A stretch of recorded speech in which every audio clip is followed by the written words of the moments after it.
Hola, hoy iniciaremos con el tema de parasitosis intestinales, pero analizando aquellos gusanos que hacen ciclos sistémicos.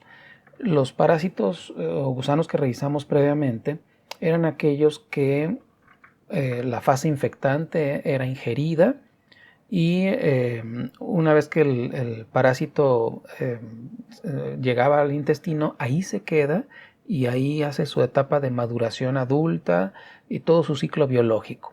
Son ciclos directos.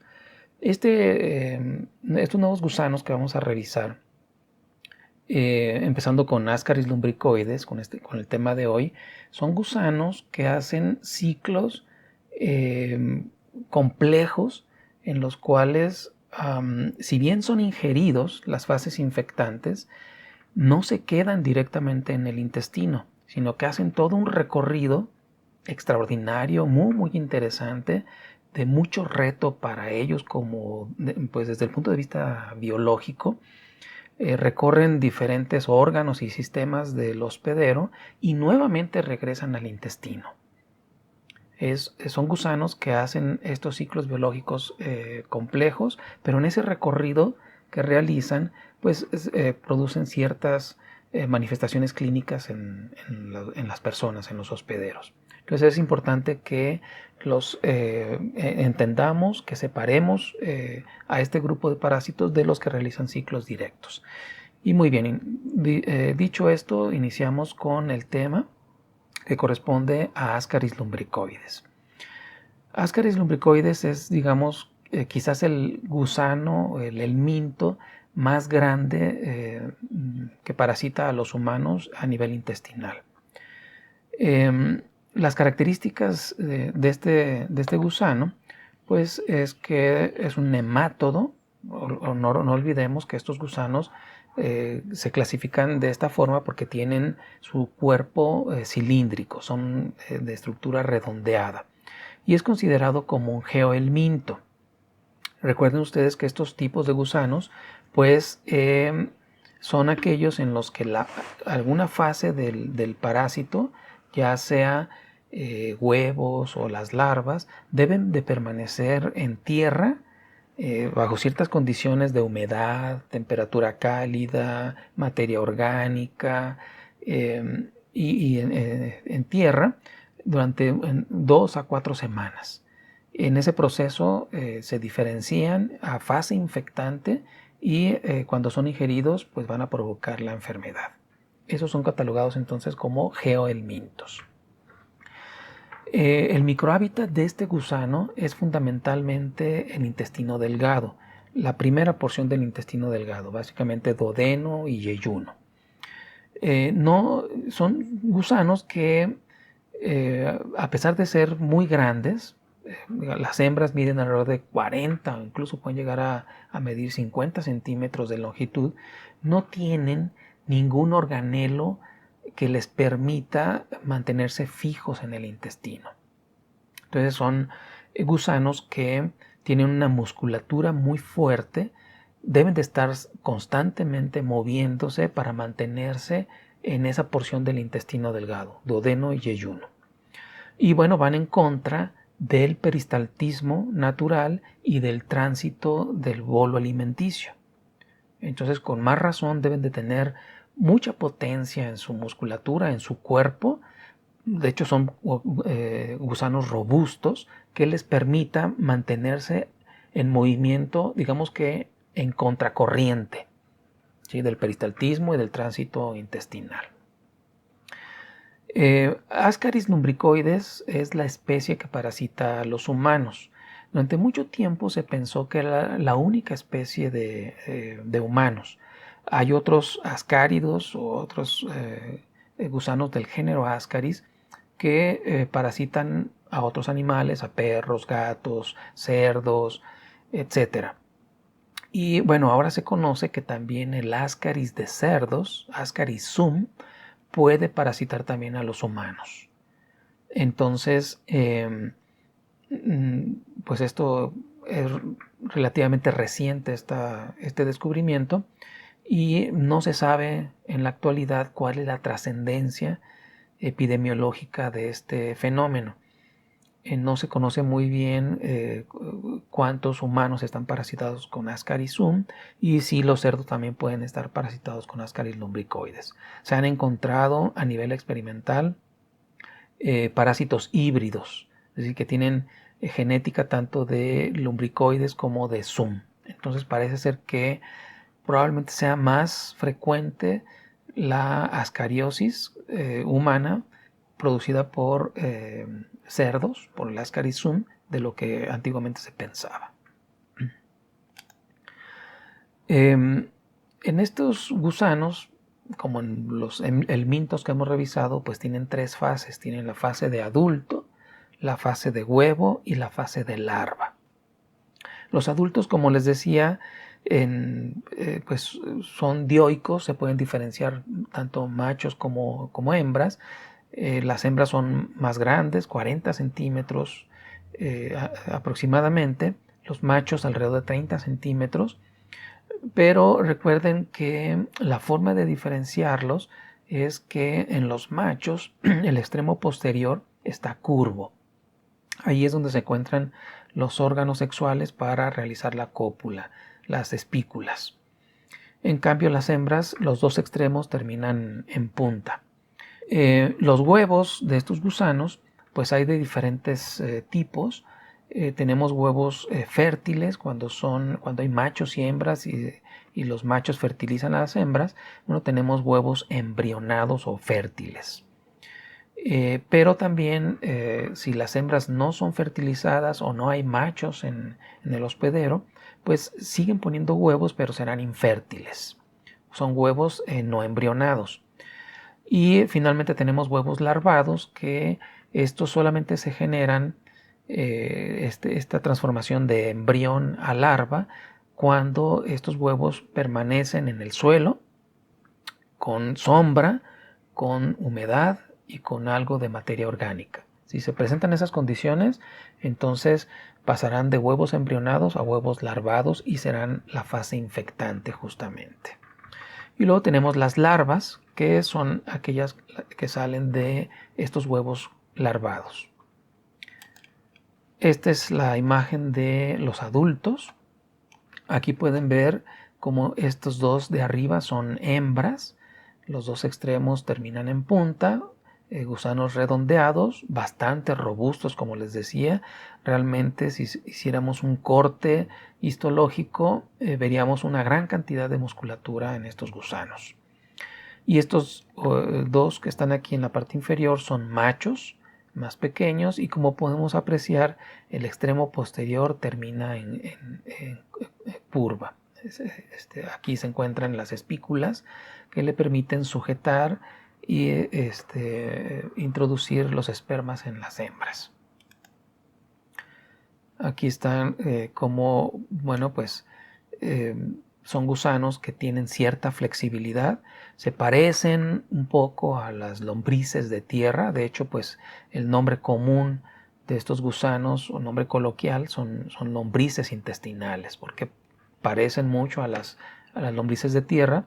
Solamente que si recuerdan, las lombrices de tierra son anilladas y se estiran y acortan su cuerpo. En este caso, los Ascaris no tienen esa característica. El cuerpo es bastante liso, en realidad tienen una cutícula dura que no les permite alargarse o acortarse, pero a pesar de que tienen esa estructura un tanto rígida, pues pueden realizar movimientos flexibles de su cuerpo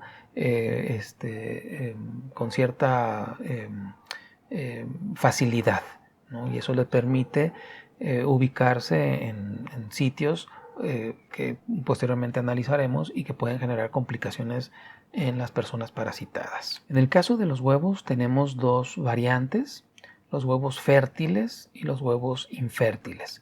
Cuando existen machos y hembras y las hembras son fertilizadas, las hembras entonces pondrán este tipo de huevos fértiles, que son ovalados, un poco más redondeados, de aproximadamente 50 micras, y tienen tres capas. Tienen una capa interna vitelina que está en contacto directamente con el embrión, una capa media de glucógeno y una capa externa albuminoide o capa mamelonada. Estos huevos eventualmente serán infectantes. En cambio, los huevos infértiles son aquellos que generan las hembras cuando no fueron fertilizadas. Generalmente son más ovalados, de 80 micras, más grandes, y tienen solamente dos capas, una capa albuminoide y la capa de glucógeno. No tienen la capa vitelina, que sería la que estaría envolviendo al embrión. Estos huevos carecen de embrión y no son infectantes. Los huevos fértiles, los que fueron fertilizados, los que tienen un embrión aquí en el interior, pues van a ser infectantes hasta después de 2 a 4 semanas de estar ubicados en la tierra. Recuerden que por esta razón son geohelmintos, es decir, los huevos que expulsan las hembras y que salen en las heces de los pacientes parasitados son de este tipo. Huevos fértiles, embrionados, pero no son infectantes. Aquí lo que hay adentro es un embrión. Si estos huevos por alguna razón son ingeridos por un hospedero, pues se va a disolver esta capa en el estómago, pero lo que hay aquí es un embrión. No va a poder salir del huevo y no es infectante. Solamente son infectantes hasta que dentro del huevo se genera una larva. Y como les decía, pues para que suceda esto deben de pasar de 2 a 4 semanas en la tierra y en condiciones de humedad, de sombra, temperatura cálida y en ese lapso de tiempo. Entonces se transformarán de embrión a larva. Cuando estos huevos larvados ahora sí son ingeridos por un hospedero susceptible, pues la larva va a salir y va a infectar a la persona, ¿sí? La transmisión de esta parasitosis se lleva a cabo por ingestión de huevos larvados. Recuerden ustedes, para que estos huevos sean infectantes, deben de estar larvados y debió haber transcurrido entre 2 a 4 semanas en la tierra, con condiciones de humedad, temperatura cálida, sombra, para que se pueda desarrollar la larva y este huevo sea infectante. Estos huevos, si contaminan agua, alimentos, o las manos de una persona contaminadas con tierra y luego son llevadas a la boca, pues entonces de esta forma se lleva a cabo la transmisión. También esta transmisión pues es favorecida por el fecalismo al aire libre, la presencia de heces tanto de humanos o de cerdos parasitados que contaminan el medio ambiente son factores de riesgo para la transmisión de esta parasitosis, o el hecho de que se utilicen las excretas tanto de humanos como de cerdos para fertilizar vegetales como abono. En esas condiciones también los vegetales se pueden contaminar y representan un riesgo para la transmisión.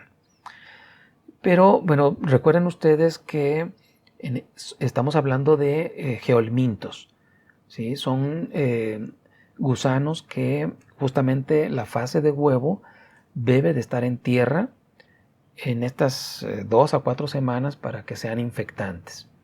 Como hemos comentado previamente, quizás ya no se encuentren la materia fecal que portaba estos huevos, ya se secó, ya se pulverizó, pero el terreno donde está ubicado esa materia fecal ya está contaminado con huevos larvados e infectantes. Ya una vez que están en esta condición, que son infectantes, que están larvados, estos huevos pueden permanecer muchos meses o incluso años en ese terreno con estas condiciones de sombra, de humedad y de materia orgánica, y permanecen infectantes todo este tiempo. Entonces, el hecho de que una persona manipule tierra o, por ejemplo, los niños jueguen con tierra contaminada con este tipo de huevos, pues representan un riesgo para la transmisión de la ascariosis. Desde el punto de vista epidemiológico, es la helmintiosis intestinal más frecuente. Hay entre 800 a 1.200 millones de personas parasitadas a nivel mundial. Es una parasitosis que es más común en climas tropicales, dadas las condiciones que se requieren para que estos huevos sean infectantes. Es un geohelminto, no lo olviden.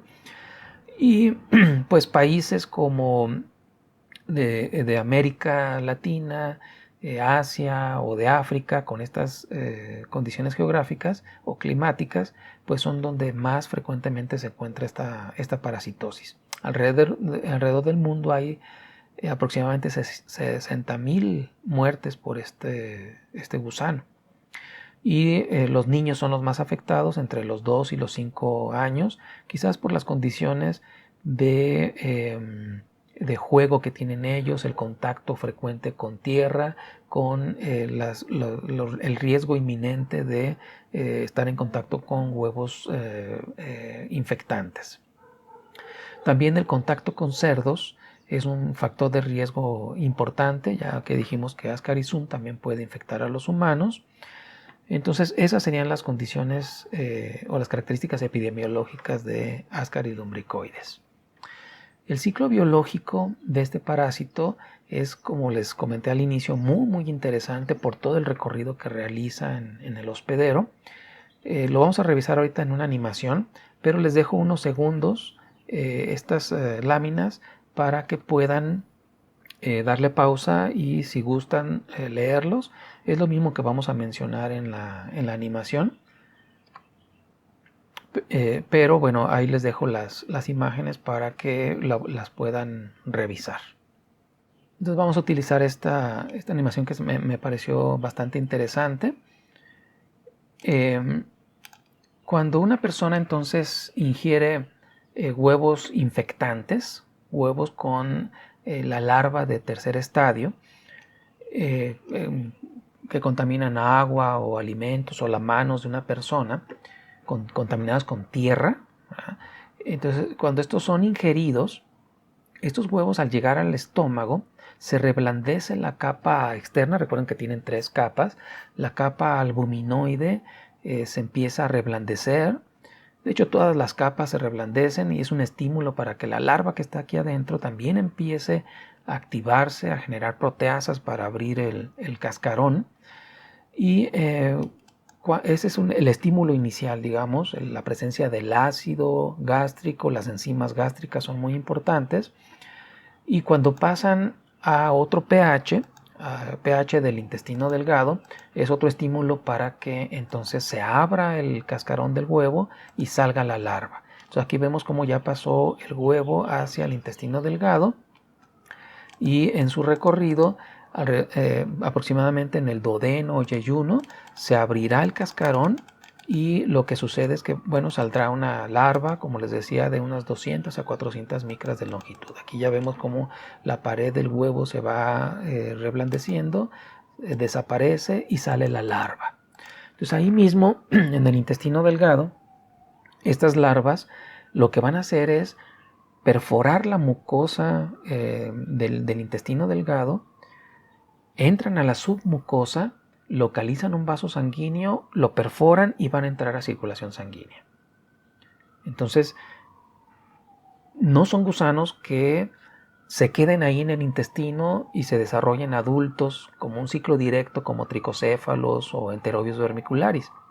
En este caso, no va a permanecer el gusano ahí, en el intestino. Va a pasar a circulación sanguínea y va a ser todo este extraordinario ciclo biológico que vamos a revisar, todo este recorrido en el hospedero.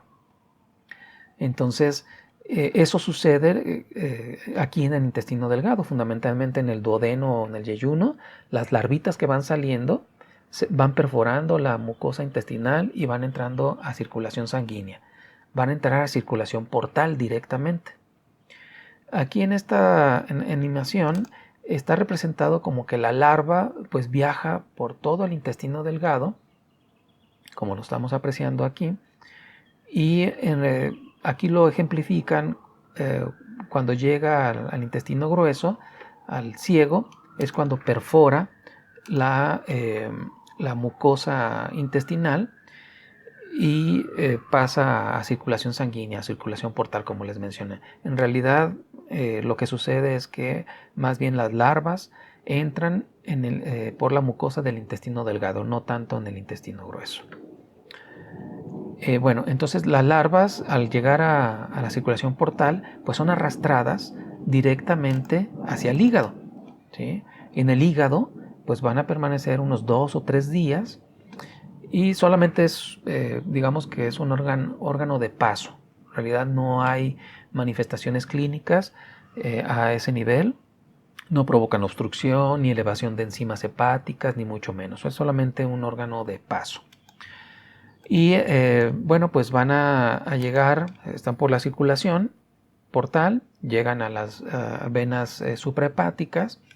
A la vena hepática se descarga la circulación junto con las larvas a la vena cava inferior, y la vena cava inferior las va a llevar a la aurícula derecha, al corazón derecho, a la aurícula derecha, pasan al ventrículo derecho y esas larvas pues son arrastradas a través de las arterias pulmonares. Aquí ven cómo la larva va migrando, pasa por las arterias pulmonares hacia los pulmones. Llegan directamente a los pulmones y lo que va a suceder es que estas larvas van a romper la membrana alveolo capilar. Rompen la membrana alveolo capilar y caen directamente a los alveolos, a los sacos alveolares. Entonces se fijan cómo ya pasó ahora de sistema circulatorio, pasa a sistema respiratorio. ¿Sí? Estaban en intestino, aparato circulatorio, sistema portal, sistema de circulación derecha del corazón, y luego pasan a sistema respiratorio. Ahí las larvas van a ir creciendo, van a mudar nuevamente para poder crecer, dejan la parte de la cutícula ahí y eso genera una respuesta de tipo alérgico en los pacientes con manifestaciones clínicas a nivel pulmonar. Aquí sí se van a generar estas manifestaciones clínicas tanto por la reacción alérgica de la cutícula, de la muda que está dejando las larvas ahí en los alveolos, como de la ruptura que generaron las larvas de la membrana alveolo-capilar. Entonces las larvas crecen y van migrando por los bronquiolos, bronquios, tráquea, y van ascendiendo, van reptando como gusanos, se van moviendo hacia la tráquea, van ascendiendo y llegan a la laringe y finalmente por el fenómeno de la tos o de las secreciones bronquiales son expulsadas hacia la boca o simplemente se mueven ellas mismas a través de la epiglotis, salen a la cavidad bucal, a la faringe y nuevamente pues van a ser deglutidas. Aquí va la larva, entonces vean cómo pasa ahora de sistema respiratorio, pasa a sistema digestivo nuevamente, pasa a esófago, llega al estómago. ¿Qué le sucederá a la larva? Ya cuando llega la larvita ahí tendrá una dimensión de 1 o 2 milímetros quizás de longitud. ¿Qué le pasará a la larva cuando está en contacto con el ácido gástrico y las enzimas gástricas? Uno pudiera pensar que las va a dañar, pero no sucede así. Ya las larvas con estas dimensiones ya tienen una cutícula bien formada que las protege de estas agresiones. Entonces pasan por el estómago sin sufrir ningún daño. Llegan hacia el duodeno, al intestino delgado, y ahí en el intestino delgado, en duodeno y yeyuno, pues se van a transformar de larvas a gusanos adultos, ¿sí? Se van a hacer gusanos juveniles y luego gusanos adultos maduros. Se diferencian en machos y hembras dependiendo de la cantidad de gusanos que hayan ingresado, dependiendo de la cantidad de huevos que la persona ingirió. Si ingirió 20 huevos, pues todas van a hacer este recorrido, todos esos 20 larvas hacen este recorrido y algunas de ellas ya cuando llegan aquí nuevamente al intestino, algunas se transformarán en machos y otras en hembras, realizan cópula, las hembras son fertilizadas y empiezan nuevamente a producir huevos. Normalmente cuando una persona ya está expulsando huevos nuevamente en sus heces. Más o menos transcurre desde que ingirió huevos infectantes hasta que esta persona expulsa huevos en sus heces, alrededor de unos 60-70 días. Entonces, salen huevos.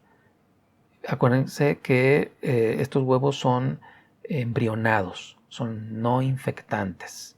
Para que sean infectantes necesitan permanecer nuevamente en tierra este periodo, 2 a 4 semanas, para que en el interior se desarrolle una larva y entonces ahora sí sea infectante, si son ingeridos estos huevos ya larvados, pues van a generar nuevamente otra infección, ¿no? Y así se cierra el ciclo biológico de este Ascaris. Muy, muy interesante, como pueden apreciar todo este recorrido que realizan.